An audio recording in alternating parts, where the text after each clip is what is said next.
dhe unë do të kishte dalë i pavarur për i treguar. E pikërisht se kishte shumë nga ata njerëz që edhe unë kam diskutuar që pse nuk ka dalë i pavarur. Kisha mundësi. Se e kishte sigurt fitoren. Kisha mundësi për të regjistruar, më gjithë do kishte dalë i pavarur dhe për i treguar që sa vota kisha personal. Në një kohë që po kaloj çik më përpara, në 2005 për herë të parë, kur kam kandiduar unë, kam marrë 70% vota në emrin tim personal, në 30% partia dhe dole i parë në Shqipëri në një kohë që s'kishte fituar Partia Demokratike në 100 herë. Po. Fitova. Dhe në 2021 ishin po kaloj pastaj prap, në vota personale ke 8000 vota personale, në një kohë që drejtues të tjerë të lartë, Partia Demokratike me 500 vota, me 1000 vota, me 3000 vota, në një kohë që edhe një 1000 ca vota ishin pavlesha rreth 9500 vota personale. Do të thotë dhe unë po shkoja tek kjo qasje që kishte me zotin Lapaj. Në një kohë që të nesërmen që do bëshin formalitetet e firmës e diçka të gjitha dhe kodi zgjedhor ka përcaktuar që 5 parë janë listë mbyllur. Do ti është përcaktuar, thuj hidhu përpjeti, firmo çfarë dush ti letra përpara, ose puna e një testamenti ke noteri apo jo që ti revokon çdo moment. Por që ti nuk ke asnjë lloj vlera, jo. Po ku çdoi ky pakti? Po pra. Atë po shpjegoj. Në një kohë që ishte vendosur 5 të parët, thash, kush janë këto persona? Se i kishin familjar ata, po pra. Për pjesës hapur pastaj.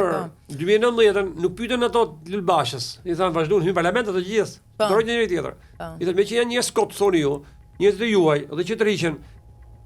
A mund të rriqen një me që ka njëri kot? Jo, tha nuk të rriqem dot. Ti s'të rriq dot tani sot që s'ke mandatin.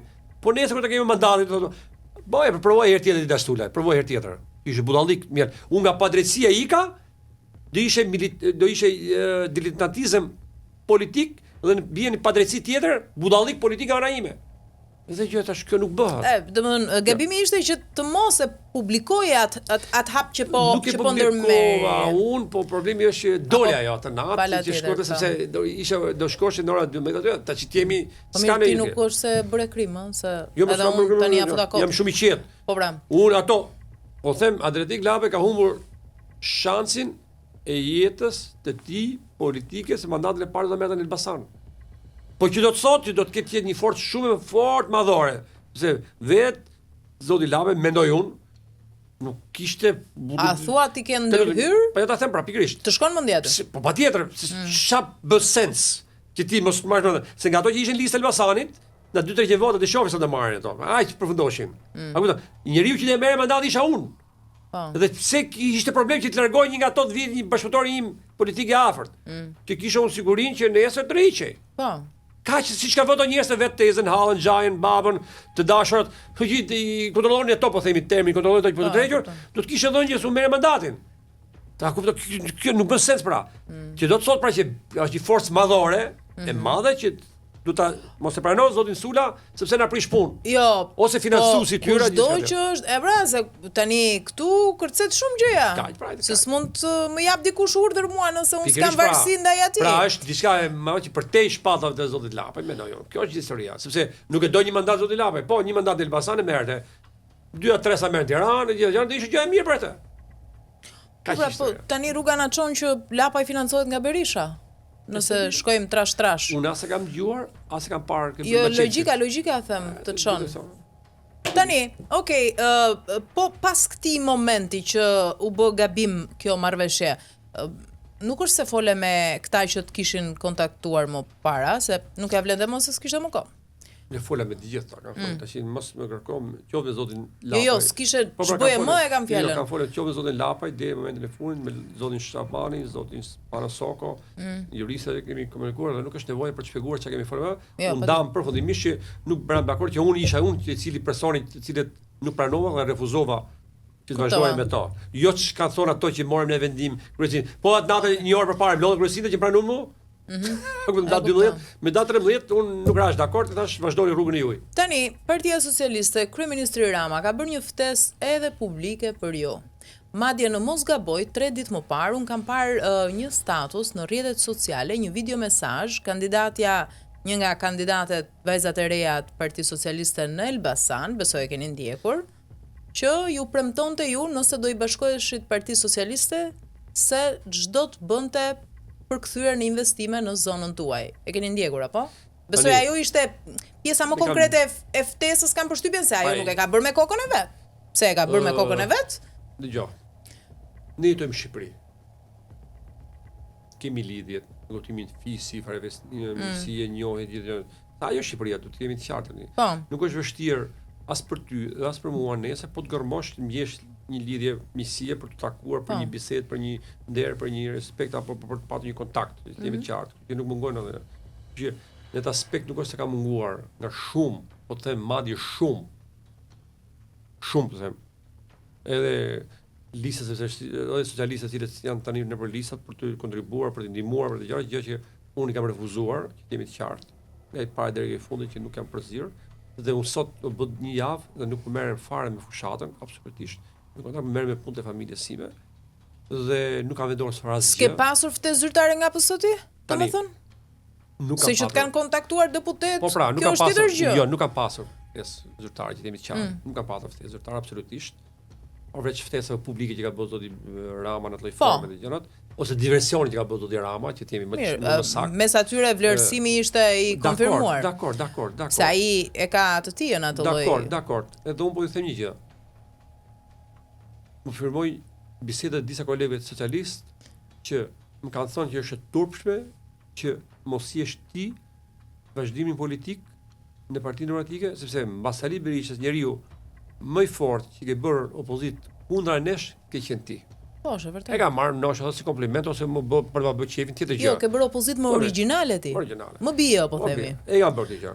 Dhe mua më ndërprer në karrierën time politike, në kulmin tim politik dhe më shëmzuan të gjithë kontributet e mia me zero dhe kam thënë të shprehen kur nuk ta din shtëpia, ta di komshia. Kjo që u interpretuar rëndom në media ditët e fundit si një e vërtet që ti po mendohesh realisht për të shqyrtuar ftesën e Ramës. Jo, nuk kisha të bëte këtë, unë thjesht deklarova. E le të hapur por vendose një kusht pra. Çfarë kërkon liri. Unë thash këtë politike. Thash këtë që çfarë konstatojnë dhe kundërshtarët tonë politik që ma di vlerën kundërshtari im politik dhe nuk ma di. Dakor, po kushtin për kë e kishe ti? Tani, logjikshëm. Kushti që kërkoj liri politike. Tani, lirin time. Dgjoj, nëse unë do të vazhdoj, tani unë deri me 11 maj, akoma nuk kam vendosur do lexoj rezultatet 11 maj një herë. Tani jam akoma në moment të reflektimit, që jemi të qartë. Jam akoma në moment që s'kam darë asgjë në çfarë rrugtimi politik do kem. Ne mund të kem një rrugtim politik ndoshta modest, të një force politike të djathtë, të qendrës apo të një force politike të cilët këtë Partia Demokratike, unë nuk jam nga ato njerëz të cilët kur më kanë prek kokën, por do të them më kanë prek kokën, mendoj që e kam kokën mbi supë akoma, nuk e kam më. Dhe ajo derë më është mbyllur. Kush më thot ndryshe, është budallik ti unë ta pranoj gjë të tillë. Ti e konsideron të mbyllur përfundimisht derën në PD? Ja, do ta them. Po se Berisha ka thënë të kundërt në publik. Do ta them shpjegimin. Ka kohë të reflektoj, do ta them shpjegimin. Zoti Berisha dhe gjithë drejtuesit e lartë Partisë Demokratike nuk më deshin kur kishte gjithë merita, gjithë kredite dhe gjithë kondribute. Për çfarë do më duan nesër më? Pra në kulmin tim, më mbyllën derën, më pren karrierën politike. Unë nuk jam naiv, ti jam naiv dhe ti jam idiot politik që të vazhdoj prapë të ato që s'ka më të ardhme. Në një kohë që isha në kulmin tim dhe më çove në fund.